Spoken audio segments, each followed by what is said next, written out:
A gente está aqui hoje no podcast do Transporte com o Abimael Parejo, que é o homem da Irizar na América Latina, no Brasil. E comigo está Márcia Pina, editora da revista Tecnibus, que, aliás, dispensa apresentação, né, de longa história aí no transporte, que junto com o Diário do Transporte, a gente produz esse podcast, esse programa, para aprofundar as questões mais importantes do transporte, principalmente da área de mercado. Abimael, bem-vindo. A gente gostaria de saber, logo de saída, né, uma pergunta que o Adamo Bazzani me pediu para te fazer, né? Qual é a diferença desse modelo, o Irizar E6 Efficient, com os veículos que estão operando no Brasil? Bom dia a todos. Obrigado pela oportunidade. É um prazer estar aqui com vocês. Bom, na verdade, a Irizar, como tradição da marca, a gente sempre trabalhou e focou muito em desenvolver produtos que chamassem atenção pelo design, pelas questões de segurança, pelo conforto, e a gente trabalhou nos últimos anos um enfoque muito marcado naquilo que tem a ver com a operação, com as reduções de emissões e com a diminuição do consumo de combustível, a redução de consumo. Então, o foco, particularmente nesse produto, tem a ver com a operação. Então, a gente trabalhou nas estruturas, na aerodinâmica, para poder atingir um objetivo importante naquilo que tem a ver com a operação. Então, a diferença fundamental entre a linha atual da Irizar tem a ver com esse enfoque na operação, na redução de consumo, na redução de emissões. Perfeito. Abimael, deixa eu complementar aí a questão do meu colega Pelege. E vocês vão apresentar esse novo modelo na Latibus, certo? E quais são os mercados que vocês estão focando com esse novo modelo? Que nichos vocês estão buscando aí no mercado? Na verdade, esse produto, o Efficient, foi lançado na Europa há 2, 3 anos atrás. E nós passamos esse período, adaptando e estudando as alternativas ou a necessidade que havia ou que existe de adaptar para os mercados latino-americanos. Então, ele nasce, em princípio, preparado para tudo que são os mercados da América Latina. Nessa versão que a gente está desenvolvendo, a diferença fundamental entre o Efficient brasileiro e o europeu foi que, na Espanha, houve esse enfoque na aerodinâmica, redução de pesos, e aqui a gente, além de fazer tudo isso, tal qual o projeto europeu, o projeto original, a gente acabou decidindo também mudar tudo que é o interior do carro. Então, a gente traz uma gama nova de poltrona, um painel de motorista totalmente novo, ergonômico, um sistema de climatização novo. Enfim, então esse processo nos fez adaptar o produto para todos os mercados da América Latina, que são os mercados de referência da Irizar Brasil. Hoje, a Irizar Brasil, como vocês sabem, nós estamos focados, ou mais que focados, atuando, sobretudo, no mercado de exportação. Desde a fábrica do Brasil, a gente atende América Central, Caribe, América do Sul, África e Austrália. Então, nesse primeiro momento, o veículo vai nascer na Latibus para atender os mercados americanos, ou latino-americanos, melhor dito. A seguinte passo é adaptá-lo para o mercado africano, nesse caso, só inverter a direção, como vocês sabem. E o terceiro vai ser prepará-los para o mercado australiano. Então, ele nasce com essas características. Na verdade, a gente sabe que, diferentemente da Europa, existem algumas realidades de operação totalmente diferentes aqui na América Latina. E a gente passou esse período trabalhando na estrutura, no desenvolvimento das poltronas, para melhorar a questão de conforto, na questão de climatização. Então, nesse momento, ele está preparado para os mercados da América Latina. Mas daqui a alguns meses ele vai estar preparado para a África e o seguinte passo seria o mercado australiano. E no caso do mercado no Brasil, ou seja, qual é a perspectiva de futuro imediato, de expansão de mercado? Como a Irizar está se preparando para isso? Muito importante, existe sempre essa interrogação com relação ao nosso posicionamento no mercado brasileiro. O fato é que nesse foco na operação, na redução de consumo, faz a gente pensar que existe um nicho de mercado importante para ele no Brasil. O Brasil é um país continental, viagens longas, e você conseguir melhorar e otimizar a operação do ponto de vista de resultado, rentabilidade, de resultado com consumo de combustível, acho que é um dado importante e a gente enxerga possibilidades importantes para o EFISH nesse mercado. O mercado brasileiro hoje, como nós conhecemos, ele tem um produto estrela, que é o doble piso, o DD, né? Então, a gente não atua nesse segmento, mas a gente entende que tem um nicho ou alguns mercados onde o veículo de um piso ainda ele é necessário, ele é competitivo e a gente entende que no Brasil vai ter um mercado para isso. Então, a gente está se preparando primeiro com o produto, né? Ou seja, o produto vai estar preparado para atender a necessidade desse nicho no mercado brasileiro. A gente sempre teve diversas discussões dentro da Irisa ou dentro do mercado sobre questões da poltrona da Irisa, um produto muito europeu, preparado para o mercado europeu. Então, a gente fez um esforço, um investimento grande em desenvolver todo um interior, né, adequado, preparado para longas viagens, poltrona 2+2, poltrona 2+1, poltrona leito, poltrona executiva. Então, tem uma gama importante de poltronas para melhorar também essa questão do conforto. Então, e agora estruturando questão de pós-venda, serviços, distribuidores no mercado, analisando o custo de reposição para poder também ser competitivo, enfim. Então, é um trabalho que começa agora na Latibus, né, obviamente, com essa apresentação para todo o mercado. E daí vamos trabalhando, a gente estruturou a área comercial, nós estávamos com esse enfoque da Irisa na exportação, eu acabei levando toda a área comercial para fora do Brasil. Então, nós ficamos 8 anos fora do Brasil e voltamos agora em dezembro. Reorganizei minha equipe comercial, agora eu tenho um escritório em São Paulo, uma base operacional em São Paulo, onde eu concentro meus comerciais, tanto do Brasil quanto da exportação. Isso faz a gente conseguir se aproximar mais dos clientes, obviamente, né? Tá também conectado com a minha rede de serviço, que a gente está estruturando e restaurando no Brasil. Enfim, eu entendo que esses são os passos necessários que a gente começa a dar agora para voltar para o mercado brasileiro. Quer dizer, Abimael, vocês estão se estruturando para ter uma estratégia, inclusive, nova aí para reforçar a presença no mercado brasileiro, né? A partir aqui da Latibus, seria isso? Essa é a ideia. Dentro do projeto de crescimento da Irisa, a gente, obviamente, conta, né, com os volumes e o mercado brasileiro. Hoje, a gente tem, como eu comentei antes, diversos mercados absolutamente cativos e clientes tradicionais, já que a gente desenvolveu ao longo desses 25 anos para o mercado de exportação. A gente tem mercados novos na exportação para serem explorados, e a gente tem feito isso, mas a gente entende que o futuro da Irisa passa pelo mercado brasileiro e a gente quer se preparar para isso e estamos começando esse caminho, essa etapa nova a partir de agora. Perfeito. Bom, é uma pergunta que, inclusive, a gente conversou antes, né? Eu e a Márcia me deu um toque, falou, pergunta para ele sobre como a Irisa está vendo o processo de eletrificação das frotas.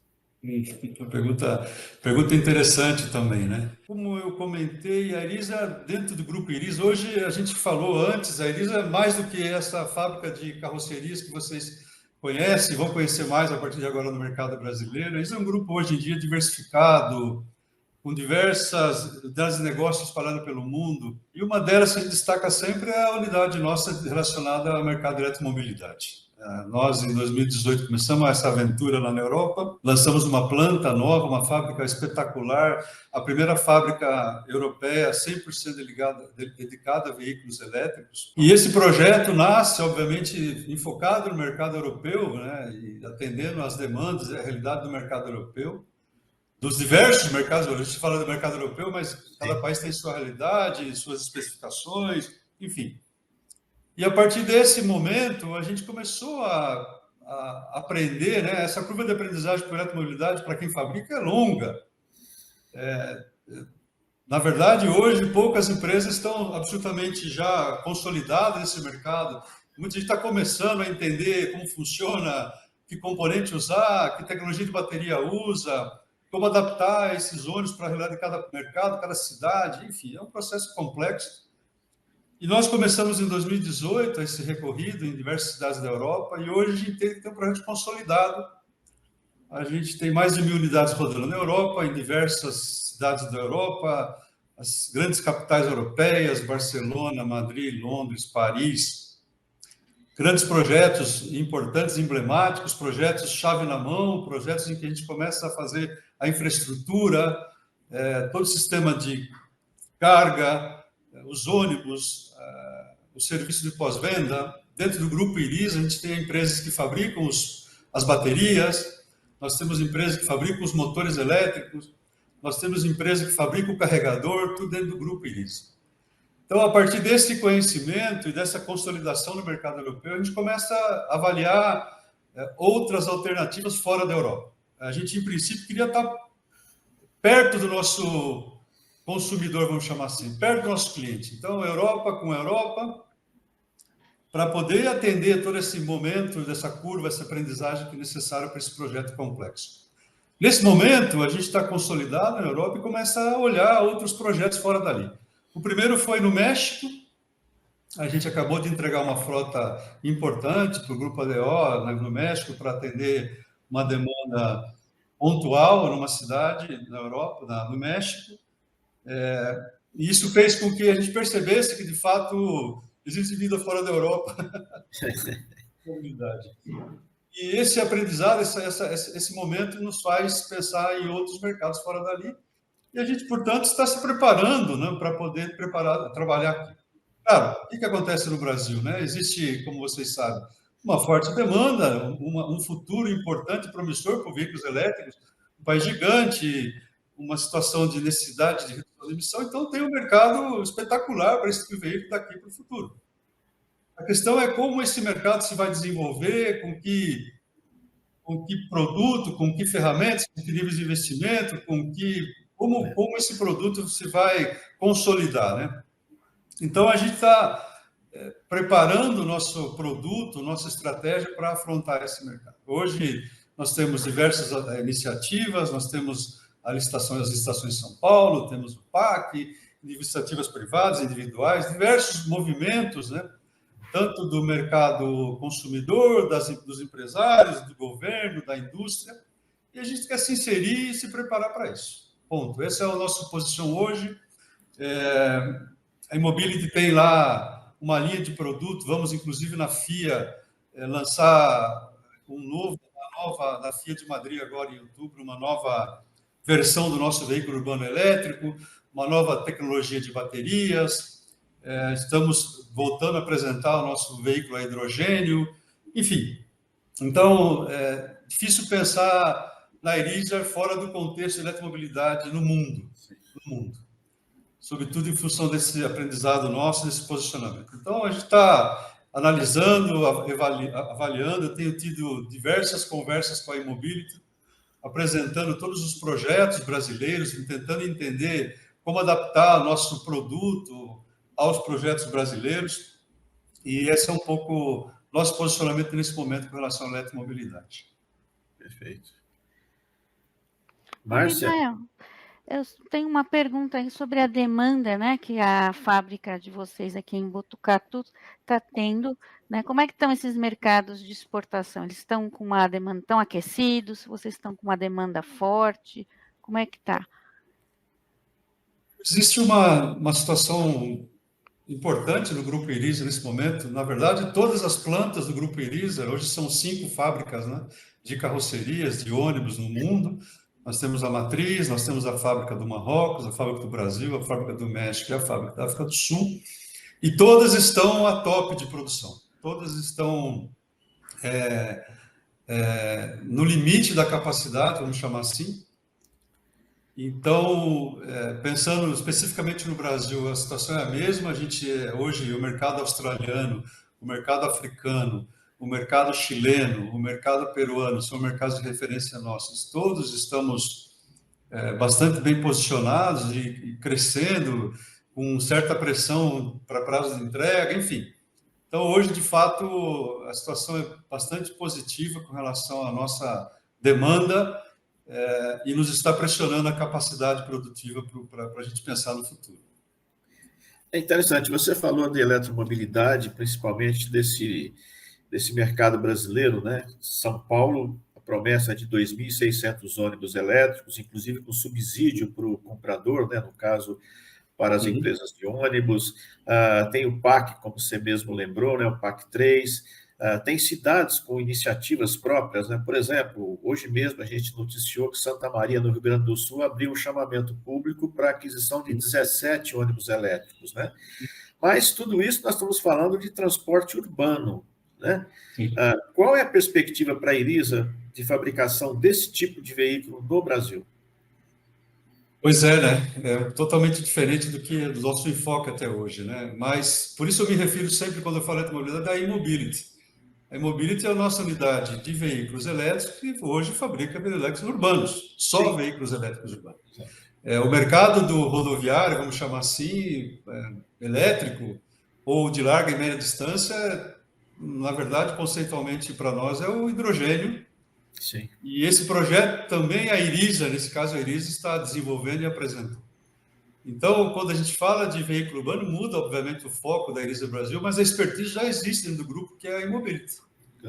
Então, obviamente, esse projeto brasileiro passa por um realinhamento completo da estratégia do Grupo Irisa no mercado latino-americano, que não é uma coisa que a gente...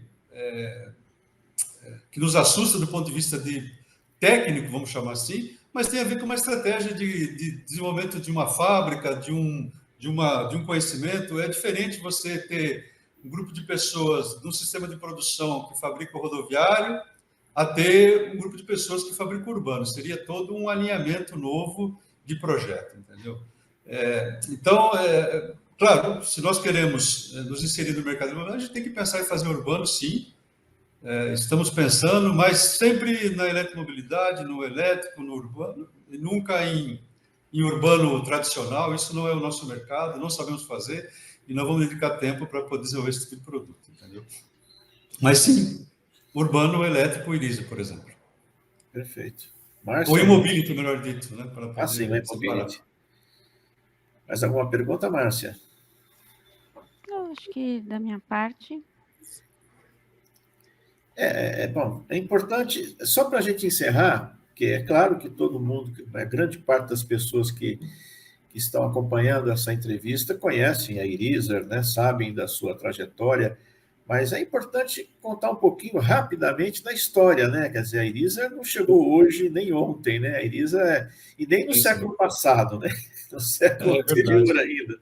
Pois é, legal, boa pergunta. A gente gosta sempre de destacar, né? A Irisa foi fundada em 1889, e até pouco tempo atrás, até eu mesmo não entendia porque eles estão lá numa cidadezinha de 2.000 habitantes no meio das montanhas do País Basco, né? Tendo São Sebastião, Bilbao, algumas cidades importantes como referência próxima, mas estão lá no meio da montanha. E outro dia eu esclarecia, porque lá tinha matéria-prima para eles, que era a madeira. Sim. Eles começaram a fazer, aliás, tem até hoje, eles começaram a fazer as carruagens, né, lá em 1989, Irisa é uma família, né, que começa, e aí se converte no que é hoje. Em 1929, ela faz o primeiro ônibus, vamos chamar assim, entre 28 e 29, lança o primeiro veículo, ônibus, e aí começa uma trajetória. Em 69, se converte em uma cooperativa. É bom as pessoas saberem que a Irisa é uma cooperativa. A Irisa hoje tem 900 donos, 900 sócios lá na Espanha. Isso faz com que nosso modelo de gestão seja completamente diferente do que a gente está acostumado, né?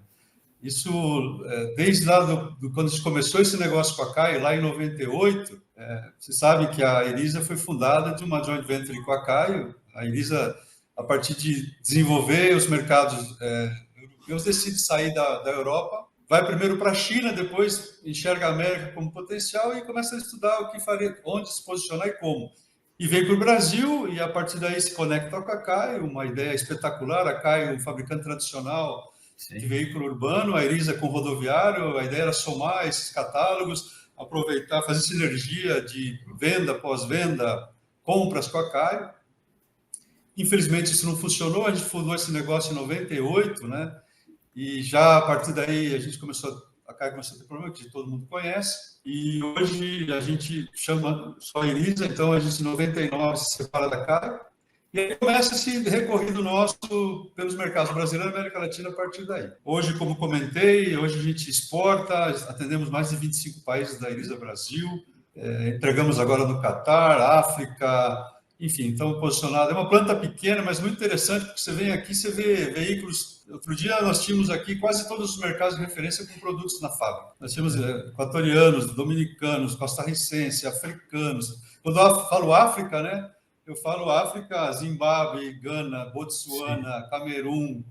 Enfim, é bem legal essa planta pequena e você ter a possibilidade de ter contato com essa variação e variedades de produtos que parecem ser iguais, mas não são, para todos esses países. Enfim, essa é um pouco a história. A gente fez 25 anos no ano passado, ou seja, um projeto novo, vamos chamar assim. Existem clientes que compraram 2 vezes, 3 vezes, né, em função das renovações. Enfim, tem todo um caminho importante para ser trilhado, vamos chamar assim, no mercado latino-americano, brasileiro, enfim. Essa é um pouco a história da Irisa Brasil. Perfeito. Bom, queria agradecer mais uma vez aí sua participação conosco, histórias interessantes, até porque a curiosidade de todos, né, quando vê o ônibus da Irisa, a primeira coisa que as pessoas sentem e pensam é na qualidade, principalmente do design, né, do visual. É um ônibus bonito, é um ônibus imponente, né?